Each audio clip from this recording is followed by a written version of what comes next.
Hello and welcome to your weekend oracle reading for Friday, November 29th to December 1st.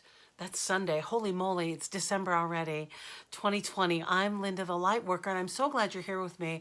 Let me just say briefly, thank you for your patience while I was away for a week. I did miss a week of videos. I had some intensive travel happening, and there just was honestly no time, or there just wasn't the right setting for me to feel at peace enough to go deep enough into the readings that I like to do. So I appreciate your patience.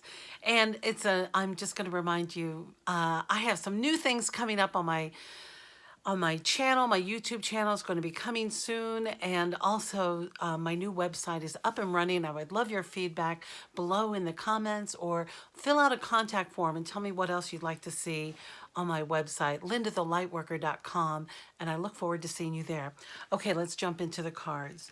Our first card today is this Two of Swords. Now, this Two of Swords, oh, that's good. We can really see that image. Now, do you see how this guy is straddling two worlds there? He's got the moon on one side and this bunny down here on the other. And let me see if I can just adjust this a little. How's that? A little better. Okay, so what's that mean? Well, this guy, okay, swords. Swords are the, this is especially true for the air signs being Aquarian, Gemini, and also Libra. So if you have any of this in your chart, it's going to be especially true for you, but this is for all of us. This card is an invitation to get out of your head and bring that decision down into your body. It's like you're being torn between two worlds. I like to think of this card with this drawing as like the Matrix card. So what are you going to do here? You're in perfect balance between these two possibilities. For many of you, you have big choices coming up. I say follow the rabbit, right? That's the Matrix in me.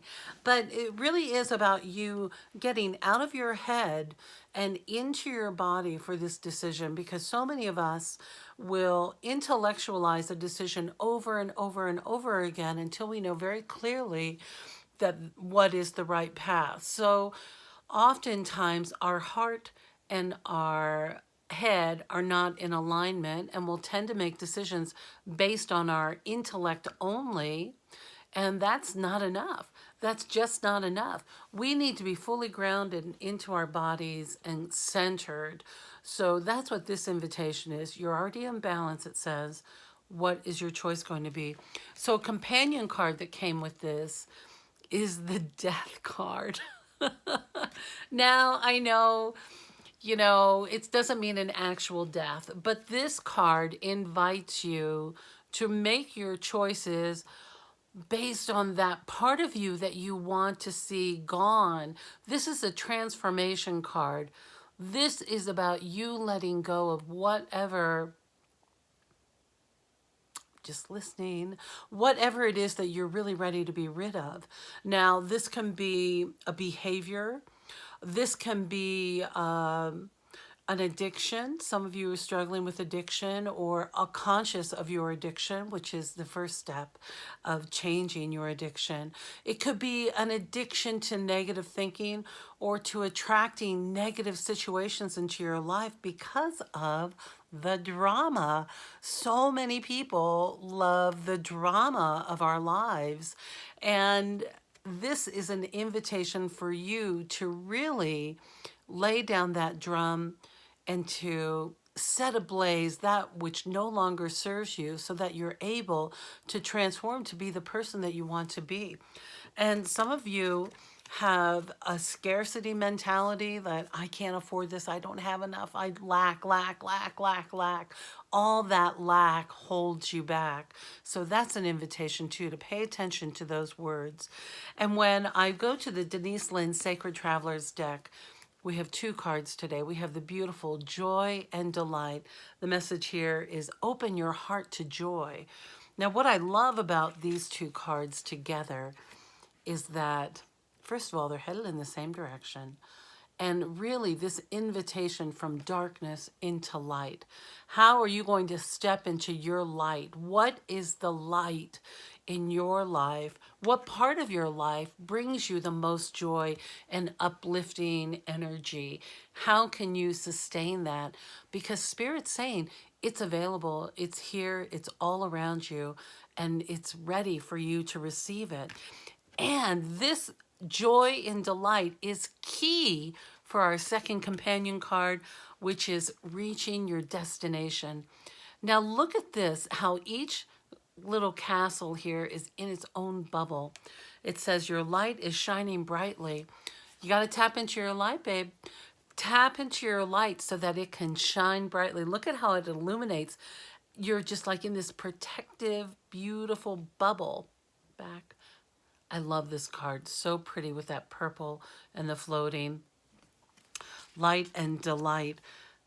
Your light is shining brightly. So that is key. There is this manifestation of eliminating some types of thought, ways you're thinking to get you to your inner peace, your protected castle.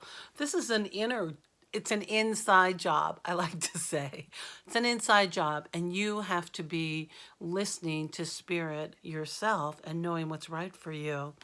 And then when I go to my Divine Action card deck, I get the beautiful Say Yes. Say yes. Say yes to life. Say yes to living a better life. Say yes to allowing yourself to have more abundance. Say yes to stepping into your future and letting go of your past. Letting go of those past traumas. You know, the forgiveness practice of being able to forgive the past trauma in our life is key for allowing us to step forward.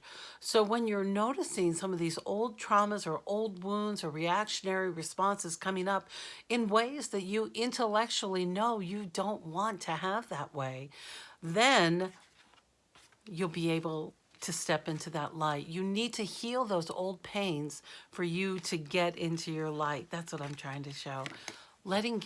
Get rid of these old pains, set them on fire in your mind's eye.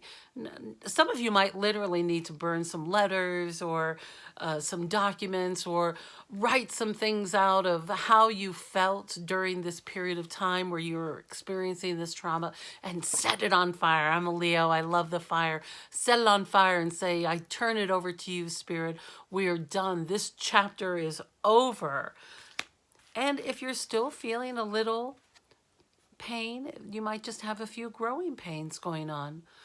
You know, when we grow, when we stretch and grow, when we start exercising more, when we are changing our diets, when we're paying attention to our breath work, when we're eliminating people who bring negativity into our life, they're growing pains when we make these changes. So when you say yes, there may be a few growing pains, but you know what, honey?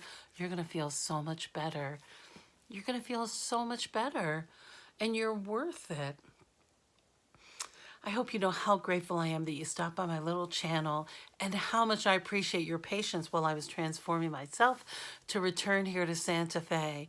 I'm working on new workshop series coming up in 2020 and also some travel for Europe and France and in the UK. So if you're my viewers and you're in those areas, please reach out to me. I'd love to know where you are so that I can schedule some workshops in your area because I would love to connect with you. And I'm looking forward to seeing you next time.